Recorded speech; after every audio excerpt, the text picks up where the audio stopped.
ঈদ উল ফিতরের নামাজের নিয়ত নিয়ম কি? নিয়ত তো হলাম ঈদের ফিতরের নামাজ পড়তেছি, এই ইন্টেনশন যথেষ্ট যে আমি ঈদের নামাজ পড়তেছি, এটা ফজর না। ঈদের নামাজ পড়তেছি, এটা নর্মাল এরশাক না। ঈদের নামাজ পড়তেছি, এটা জোহর না। এই যে পার্থক্য আছে, এই নিয়ত আছে, এটুকুই যথেষ্ট আপনার। এটাই হলো নিয়ত। মূলত আলাদা মুখে নামাইতুল ইত্যাদি ইত্যাদি এগুলো বলার দরকার নেই। আর ঈদের নামাজের যে নিয়ম, সেটা হলো ঈদের নামাজ 2 রাকাত আদায় করতে হবে এবং 2 রাকাত নামাজের পরে খুতবা দিবেন খতিব সাহেব। জুমাতে বা অন্যান্য ক্ষেত্রে খুতবা আগে আমরা দেই, কিন্তু ঈদের নামাজের মধ্যে খুতবা হবে পরে। 2 রাকাত নামাজের নিয়মটা কি? সাধারণ যে নামাজ পড়ি আমরা সেই নামাজের মতোই, শুধু পার্থক্য হলো এখানে অতিরিক্ত কিছু তাকবীর আছে। এই পার্থক্যটা আছে। অনেকে ঈদের নামাজ পড়তে গিয়ে একটু বছরে 1বার 2বার হয় যেহেতু ভুলে যান এবং গ্যাঞ্জাম লাগায় ফেলেন।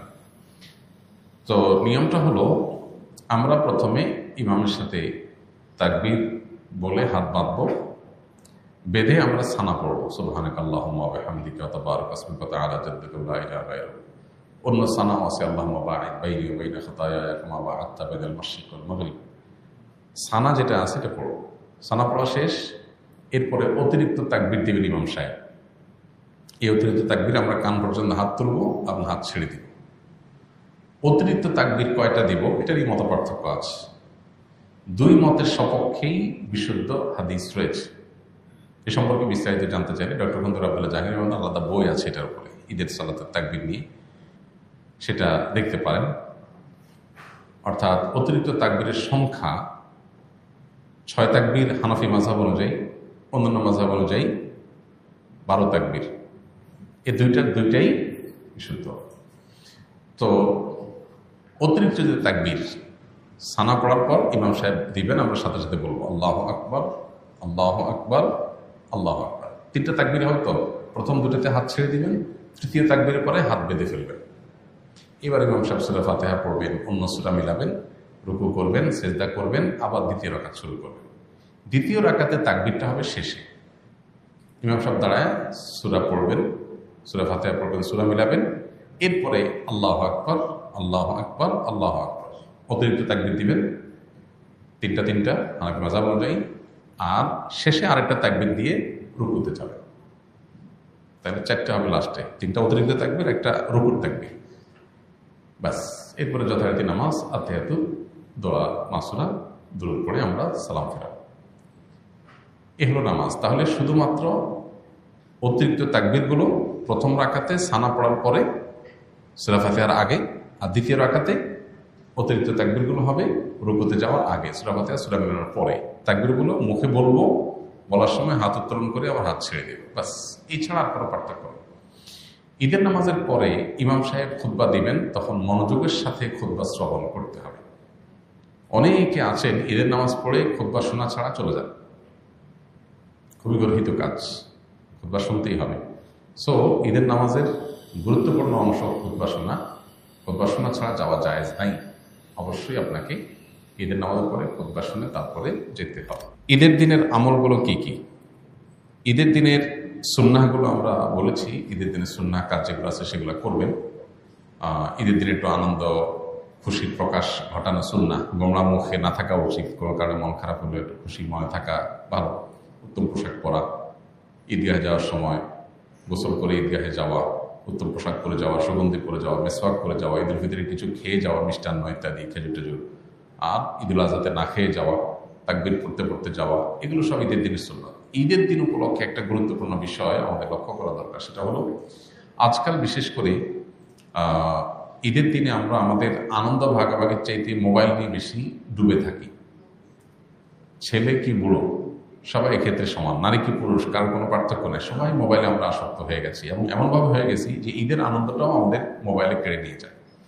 এই দিনটাতে আমাদের উচিত আমাদের প্রতিবেশী, আত্মীয় স্বজন, অভাবী মানুষ কিংবা সাধারণ যে কোনো মানুষ, তাদের সাথে দেখা সাক্ষাৎ করা, খোঁজখবর নেওয়া, কুশল বিনিময় করা, ঈদের শুভেচ্ছা বিনিময় করা। ঈদের শুভেচ্ছা কিভাবে বিনিময় করবেন? তাকাব্বালাল্লাহু মিন্না ওয়া মিনকুম। আল্লাহ আমার এবং আপনার, আমাদের উভয়ের সব নেক আমলগুলো কবুল করে নিক। রমজান যেগুলো আমরা করেছি, এটা হলো ঈদের শুভেচ্ছা। তাকাব্বালাল্লাহু মিন্না ওয়া মিনকুম। পাশাপাশি ঈদ মুবারক আপনি বলতে পারেন, অসুবিধা নেই, কিন্তু সুন্নাত হলো তাকাব্বালাল্লাহু মিন্না ওয়া মিনকুম বলা। এভাবে আমরা শুভেচ্ছা বিনিময় করব। মোবাইলে ডুবে না থেকে সবার সাথে আমরা আনন্দ ভাগাভাগি করার চেষ্টা করব এবং গরিব অভাবী মানুষদের ঘরবাড়িতে যে বিশেষভাবে তাদেরকে ঈদের আনন্দটা দেওয়ার চেষ্টা করবো ইনশাআল্লাহ। এর পাশাপাশি ঈদ উপলক্ষে একটা অনাচার শুরু হয়েছে আমাদের সমাজে, এটার বিরুদ্ধে সামাজিক আন্দোলন এবং সচেতনতা গড়ে তোলা দরকার। সেটা হলো, ইদানিং দেখা যায় যে ঈদ আসলেই আমাদের কিছু উঠতি বয়সের ছেলেফেলেরা তারা বিভিন্ন গাড়ি ভাড়া করে, পিক আপ, ভ্যান ইত্যাদি ভাড়া করে দলে দলে সেখানে বড় বড় আপনার ডেক সেট, আপনার বক্স, এটাতে ভলিউম একেবারে হাই করে দিয়ে তারা বিভিন্ন গান বাজনা করতে করতে রাস্তাঘাট প্রদক্ষিণ করে। এর ফলে বিভিন্ন সড়ক দুর্ঘটনা ঘটে, কারণ এত জোরে বিকট আওয়াজে বাজতে থাকে যে পিছন থেকে কোনো গাড়ি হর্ন দিলেও ড্রাইভার শুনতে পায় না। আর সবচেয়ে বড় কথা হলো, একটা সুস্থ সভ্য সমাজে আপনি গানের আওয়াজে পুরো সমাজকে প্রকম্পিত করে তুলবেন, কেউ ঘুমাইতে পারে, কারোর ক্ষতি হতে পারে, এটা কোনো সুস্থ বা স্বাভাবিক একটা সমাজে এটা সম্ভব না। এটা নিশ্চয়ই একটা অসুস্থতার আলামত। এই জন্য এটাকে থামানো দরকার। ঈদের আনন্দ তরুণরা করবে, কিন্তু সেটা করতে গিয়ে যদি তারা উশৃঙ্খলতা করে, বখাটেপনা করে, তাহলে সেটা অবশ্যই থামাতে হবে এবং থামানোর জন্য এলাকাভিত্তিক নানাবিধ উদ্যোগ নেওয়া দরকার। চাঁদ রাতের স্পেশাল আমলগুলো কি কি? চাঁদ রাতের স্পেশাল আমল আছে কিনা, ফজিলত আছে কিনা, এটার উত্তর হলো যে একটি হাদিস আছে এই প্রসঙ্গে, যদি কেউ চাঁদ রাতে রাত জেগে ইবাদতবন্দি করে তাহলে কিয়ামতের ভয়াবহতা থেকে আল্লাহ তাকে হেফাজত করবেন। এই হাদিসের সনদ নিয়ে মুহাদ্দিসদের অনেকেরই আপত্তি আছে, অনেকে আপত্তি তুলেছেন এবং অনেক উলামা ইকরাম চাঁদ রাতের আলাদা ইবাদতের কোনো ফজিলতকে অস্বীকার করেছেন, চাঁদ রাতের কোনো আলাদা ফজিলতের কথা বলেননি। আবার অনেক উলামা ইকরাম, বিশেষ করে সালাফ পূর্বসূরি অনেক বড় বড় মুহাদ্দিস, অনেক পূর্বসূরিগণ এই চাঁদ রাতে ইবাদতবন্দি করতেন এবং করাটাকে উৎসাহিত করেছেন বিভিন্নভাবে। কিন্তু হাদিসের আলোকে যদি বলেন তাহলে সেক্ষেত্রে আসলে তেমন কোনো বিশুদ্ধ হাদিস এক্ষেত্রে বর্ণিত হয়নি। যে হাদিস আছে সে হাদিসের সনদের মধ্যে দুর্বলতা আছে। তবে এটা ঠিক যে ঈদের চাঁদ দেখা যাওয়ার পর থেকে তাকবীর পাঠ ঈদুল ফিতরে এটা আমাদের করতে হবে, এটা একটা আমল।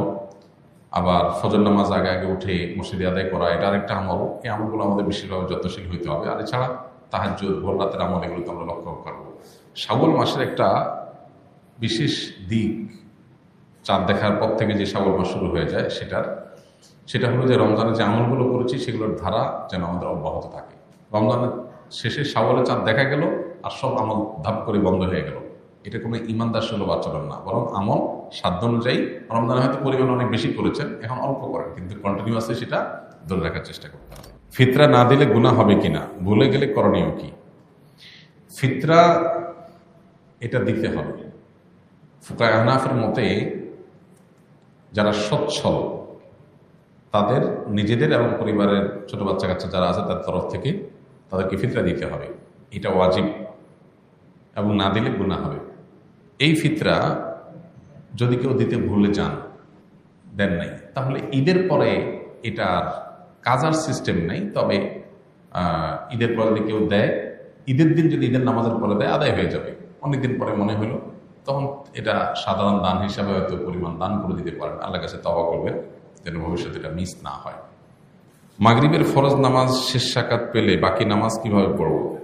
মাগরিবের ফরজ নামাজ যদি আপনি শেষ সাকাত পান তাহলে সেক্ষেত্রে শেষ সাকাতটা পূর্ণাঙ্গ করলেন, ইমাম সাহেব সালাম ফিরালেন, আপনি সালাম ফিরালেন না, আপনি দাঁড়াবেন, দাঁড়ায়া সূরা ফাতিহা পড়বেন, সাথে সূরা মিলাবেন।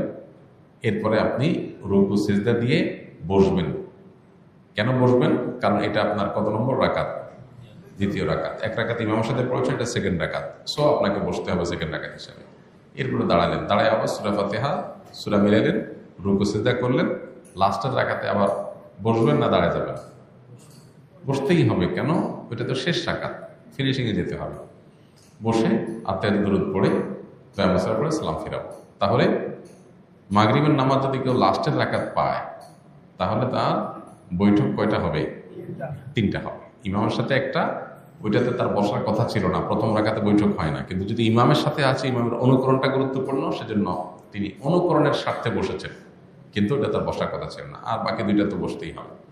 সব মিলিয়ে তিনটা বৈঠক হবে। আস-সুন্নাহ ফাউন্ডেশন, উম্মার স্বার্থে সুন্নাহর সাথে।